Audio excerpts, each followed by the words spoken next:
about peptide safety, you guys, because the internet is so full of confusion, bad info, and honestly, dangerous shortcuts. Hey guys, I'm Dr. Steve with Kaizen Health.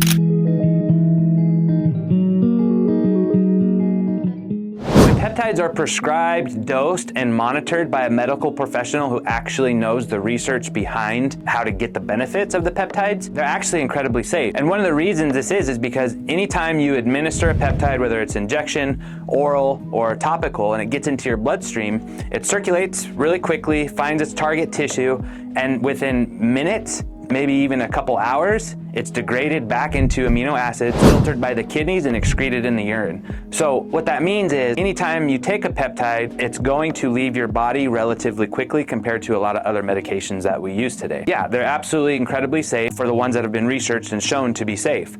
But when people buy them from random websites like China, that's where the problem starts, okay? One of the reasons is because there's no regulatory oversight of these places, right? And if you're looking for the cheapest deal, essentially you're looking for a place that has not spent any money on testing to make sure A, the purity, it actually has what it's supposed to have in it, and B, impurities. There's no toxic metals or endotoxins that are gonna be detrimental to your health. You're looking for cheap peptides? Yeah, maybe you'll save $1, but you're also gonna be wasting your money because you're probably gonna get something that's ineffective and also full of crap that you really don't want in your body. Cheap peptides equals no testing, no sterility, and no dosing control. And that's how you get infections, that's how your hormones crash, or you just get zero results.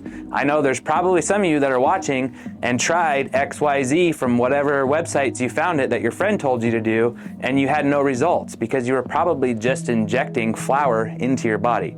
Honestly, these guys, these places, they have no reason to do anything ethically or provide you with a product that they're supposed to, because all of these websites, what do they say? The first thing you read when you go to them is not meant for human consumption, right?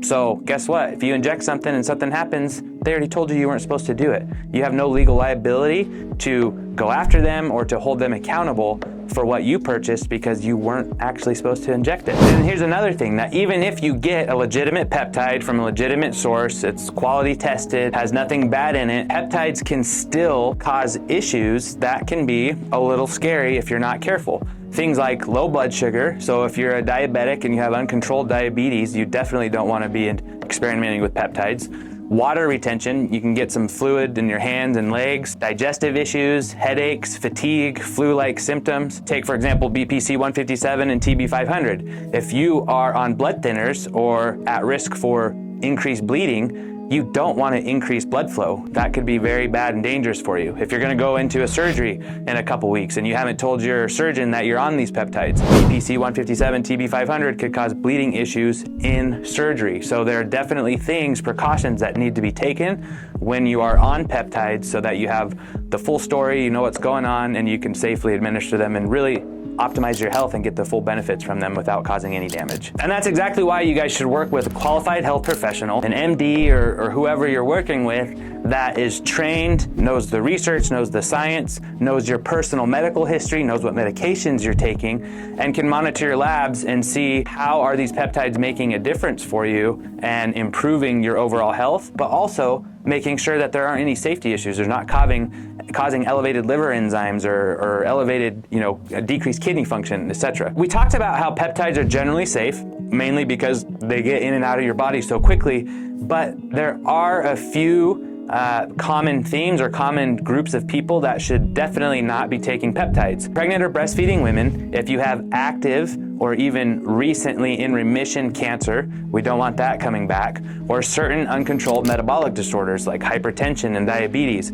These things should not be taken in any of those circumstances. At Kaizen, you guys, every peptide protocol, it starts with labs, medical history, and monitoring, because you really do deserve the best results and safety. So be sure to subscribe, like the video, and comment below peptides to see more videos like this and get more information.